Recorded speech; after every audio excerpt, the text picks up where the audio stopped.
Okay,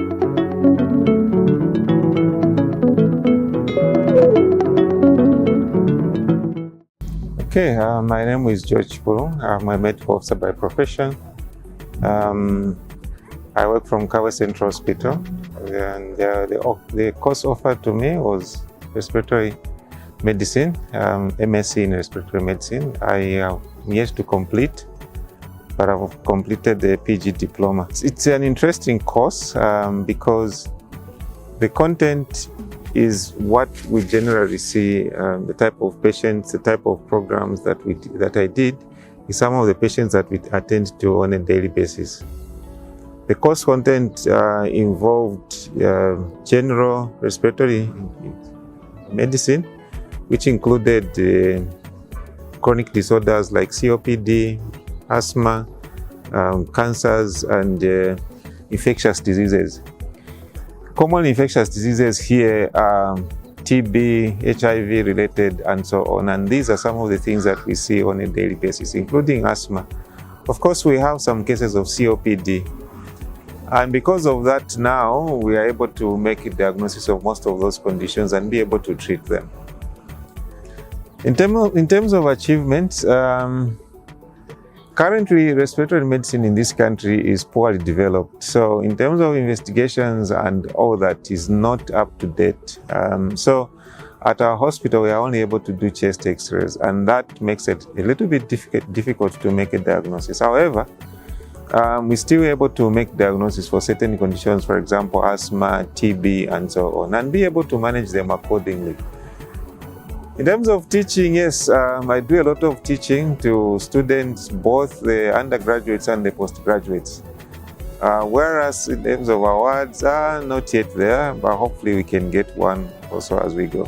Yes, of course, we've been able to manage quite a lot of patients. In terms of referrals, that has reduced because certain conditions, for example, COPD, we used to refer them to UTH or on the Copper Belt where they are able to do some of these investigations. So we have not been referring such because we are able to manage them.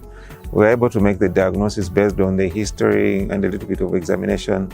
Like I indicated, in terms of investigations, we are not yet there. However, even with that, we do manage and we are able to keep such patients with close to the families as possible and help them. As you know, COPD, for example, the long-term management involves delivery of oxygen, and some of them do afford to acquire these cylinders and stay at home. On the other hand, the medical part we are able to do because the drugs that they use are readily available. So in that regard, yes, we are able to manage them. Difficult cases do come by and we try to sort them out, especially asthma, TB, complicated TB, which we are able to do. And so far, so good. People's lives have been changed. In terms of career progression, because I'm not yet done with MSc, I think for now, we'll probably have to wait just a little bit longer, but I think it's looking good. Training for medical personnel, like I indicated, we've already started. We're training the specialist training program under the Ministry of Health. And these are postgraduate medical doctors, and then the undergraduates, we're teaching them. But my long-term goal is to open up a respiratory unit at our hospital.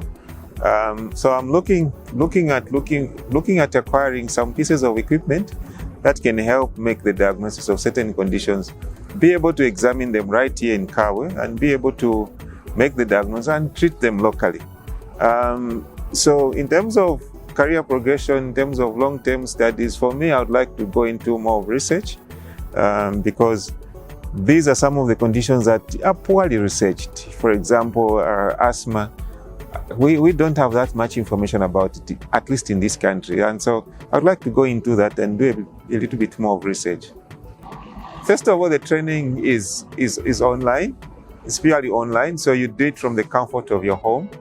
Secondly, it's quite intense, but if you spare just about 2 hours of every day, especially in the first year, you will be able to make it. And so I'm likely to refer quite a lot of people because I do know that it's doable, it's manageable.